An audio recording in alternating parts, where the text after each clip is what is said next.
How is Christopher Walken post-divorce different than regular Christopher Walken? Where do Fall Out Boys become Fall Out Right, Men? yeah, you're right. At the Fall Out Breasts. Well, it was Grandpoo beer first. So everybody's invited, and there's going to be free cake and free ice cream. Okay, I feel surrounded. This is like the beginning of an X-rated movie, maybe? I don't know. You kids at home, be safe. Would you put down that video game and actually go live your lives? Hello, everybody. Welcome to another delicious episode of Hair of the Dogcast. It's me, Tom, Josh, and we have another special guest here at the Portland Retro Gaming Expo. Huge fan of your YouTube channel. We have Matt McMuscles. I am. I have fans. I always constantly forget that. It's just so weird. Like I don't know. This is like the 87th con I've done. And it's still nice, like, meeting people that are just like, I still get a thrill from it. So when I was looking over who was coming, I was like, no shit, Matt McMuscles is going to be there. I got to reach out to that guy. I've been loving your What Happun series. Thank you. Covers games and movies. So I've seen a lot of different takedowns of, the Mario Brothers movie or, the Duke Nukem game. Yours seems so much more comprehensive. Thank you. People in the comments let me know how uncomprehensive they really are constantly. People are jerks, and they just don't know. I've come to understand it's like not so much jerks, but someone's like, ooh, but I know that one nugget better than you. Oh, right. So you didn't bring that up. I like 85% that they don't come from a malicious place. It just comes from like I just want to put it out there that whatever, but you can research as much as you want, but you'll always miss some sort of small aspect and stuff. You always respond with, oh, you didn't know that already? I figured everyone knew that already. Yeah, I know. It's better just not to reply to any of the comments because you're only going to dig it deeper for yourself. Little known fact, everybody in the comments section knows everything. Yeah. So that's the fact of the internet. Not a What Happened video, but I did a video about like the Bloody Roar series. Yeah. And I was like, well, there's not really much of a story here for this game. I had the instruction booklet, and that was it. That was just that one page of story. People let me know how much story there was in the Bloody Roar series. And I'm like, okay. There was a comic book series and there was series. Actually, there is a manga about it that I didn't. I knew in passing, but I didn't know the details inside the manga. So I was technically wrong about a lot of stuff. Son of a... Right? How do you go about researching your topics? You always start with the workhorse, Wikipedia. Whoa! There's the first. Hello. Wha Happun. We are a professional podcast here at Portland Retro Gaming Expo. For audio fans, the entire booth is coming down around us. That's right. We waited to the most opportune test. And while they're working on this, let's keep talking. So you start with Wikipedia, which is kind of where I would start too. You kind of start that, but that's never going to be enough for a video or whatever you're doing. So you have to kind of find those articles that maybe are a couple of years old, depending on the newness of the game that you're like. What's up? I did one on Anthem. At that point there weren't that many articles about what the hell happened with Anthem. Yeah. And then I think Kotaku or Polygon 2 weeks after I made my video, got a big blowout expose about exactly what went wrong. Jason Schreier. Exactly, jerk. I think so. Yeah. And so I found one blog, for Superman 64, I found one obscure blog that doesn't really exist anymore, but I was able to use the Wayback Machine, and someone had cached it, and it was there, and they had some new information, not new information, but maybe information that I hadn't seen in other videos about Superman 64. And basically the developers just kind of going, yeah, it wasn't really our fault for most of it. And it was probably bullshit, most of what they said. But we don't have Warner Brothers' side of the story. So I'm going with this until you say otherwise. Yeah. Am I incorrect in saying it's only been movies and games so far? Have you thought about branching into other media for that series? Yeah, I have. I'll let you guys in on a thing that's coming up. There's going to be, it'll probably be more of a very occasional thing, but wrestling is kind of what I want to get into. What happened? WCW. You gotta do ECW, please. Or ECW too. That totally makes sense. That was my favorite. It was for a lot of people, but I have a friend that's really, really into wrestling books, podcasts, and such, and he's read the Death of WCW book front to cover several times. So I'm working with him to kind of write out that script to have the major points, because that company, everything that went wrong with it is a myriad. It's a cornucopia of mistakes and timing issues and stuff. So that'll be like hopefully by the end of the year. And I'm going to be working with Jay Hunter from OSW Reviews, if you're familiar with those guys. I've been watching them for years. Right. Great stuff. So yeah, he loves my stuff too, and I love his equally as much. So that's awesome. We're gonna like probably just tag team that video a little bit. So Great. You've been doing the YouTube grind for quite a while now. Yeah, because half of everyone I meet at a con is like, I've been watching you since middle school, and I'm like, great, yeah, cool, yeah. But I've been in there. Was there a certain video that you think kind of really elevated you, because your channel's been blowing up lately?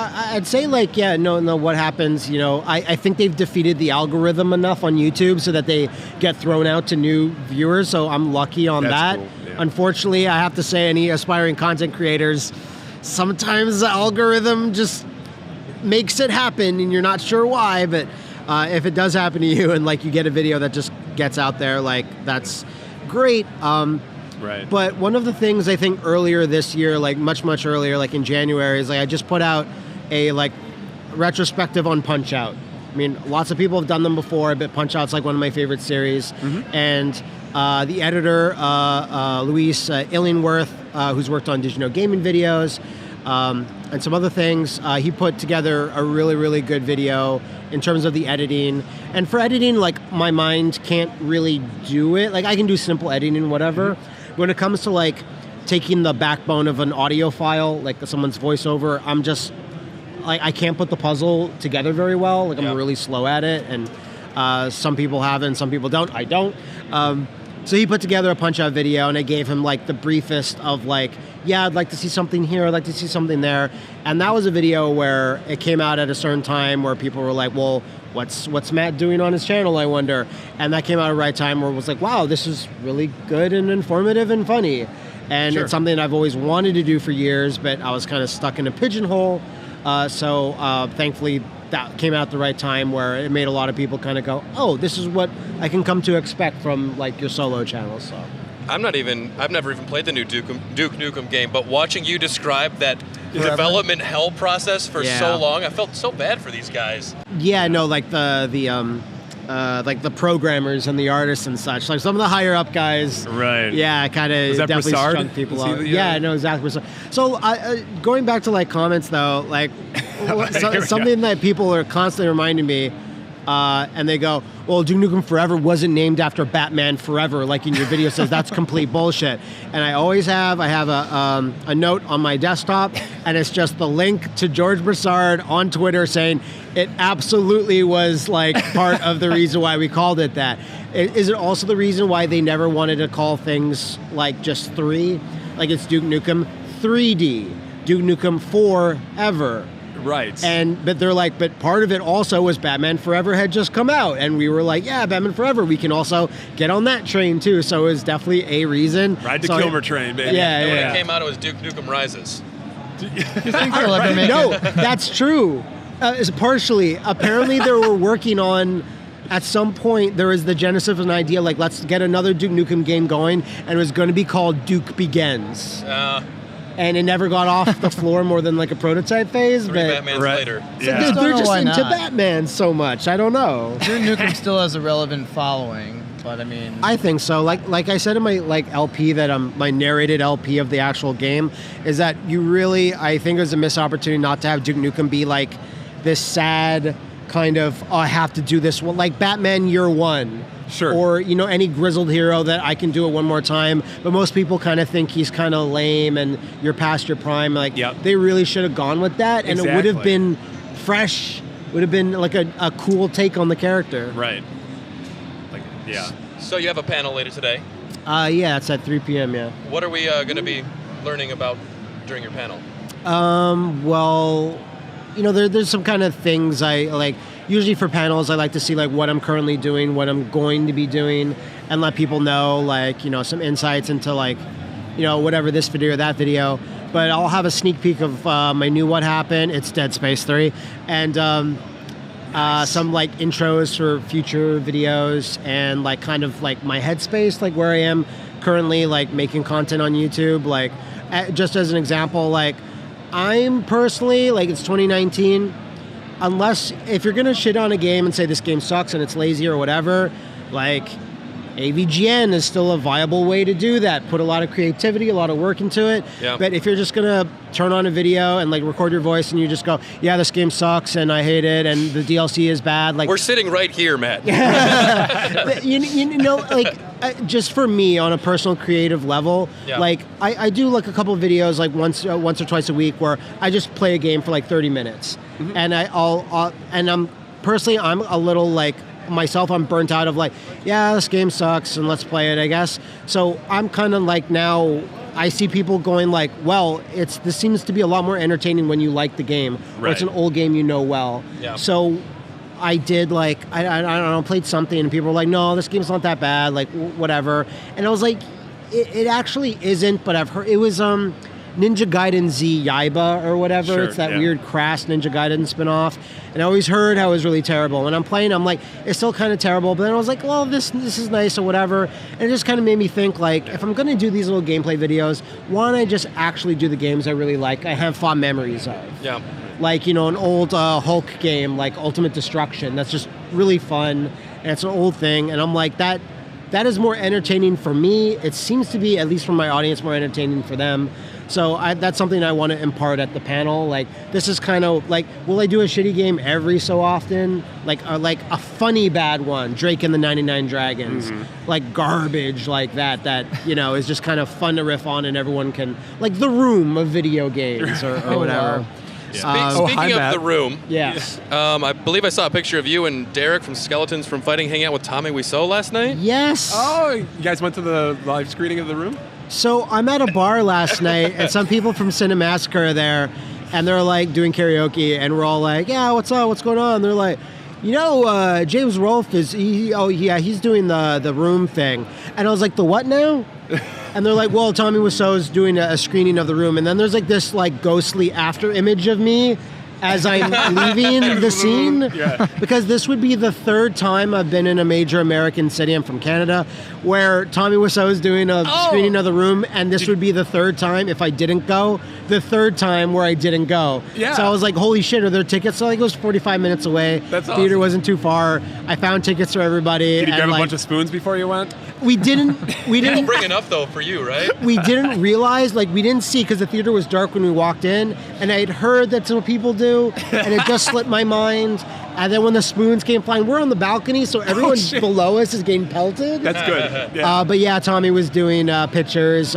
You needed to buy one piece of merch to get a picture. Either his new boxers or his script or... Yeah. I took the tie. Yeah. It's just a basic tie that says made by Tommy Wiseau. The boxers look really sketch, so that's what I chose. You do have to buy one thing, but besides that, Tommy was... I saw him in Milwaukee when he came there. Oh, yeah? He was super generous with his time. He just wanted to take pictures like with everybody. And like I take pictures too. I do signings, so like I know what it is. But like I was surprised by the I guess vigor. It's hard to put vigor and Tommy Wiseau in the same sentence because he's so low energy most of the time. Yeah. But yeah, no, he was doing a hey, hi, how's it going? Like yeah, lots of that, especially during his Q&A. Great. Q&A was amazing when I was there, yeah. Yeah, it was probably the same Q&A where he's just like, whatever, move on. Right. Like every question. Deal with it, okay? He skipped 3 questions in a row, and then he waited until someone asked, best restaurant in New Orleans. Like, that's a great question. Yeah. And then didn't answer it? Yeah, didn't answer it, yeah. Did anybody figure out how old he really is yet? No one knows for sure. Someone said, where'd you grow up? And he goes, whatever, who cares? And then that's it. You need to do a What Happened on that guy. Yeah. What happened on The Room specifically, like there's no information on Tommy Wiseau's actual background. I mean, Greg Sestero says like, pretty sure he grew up in Russia, pretty sure he didn't move to New Orleans, but that's about it. Is the one who's like say that too. Yeah, and that's only from the book, The Disaster Artist. Like, I don't think there's ever been an official interview or anything, but he's Tommy Wiseau, plays it close to the chest, and I gotta respect that. Love him. So we've been asking all of our guests that have come on, what are some of their favorite early gaming experiences, some of the earliest memories you have with gaming? Okay, yeah, I got one. My mom's like, don't search for your Christmas presents. I won't. Oh, so nice. As soon as she turns her back, as soon as she turns her back, I don't go downstairs into the basement. I can't find them forever. I'm like, I'll do it. I'll try one more time.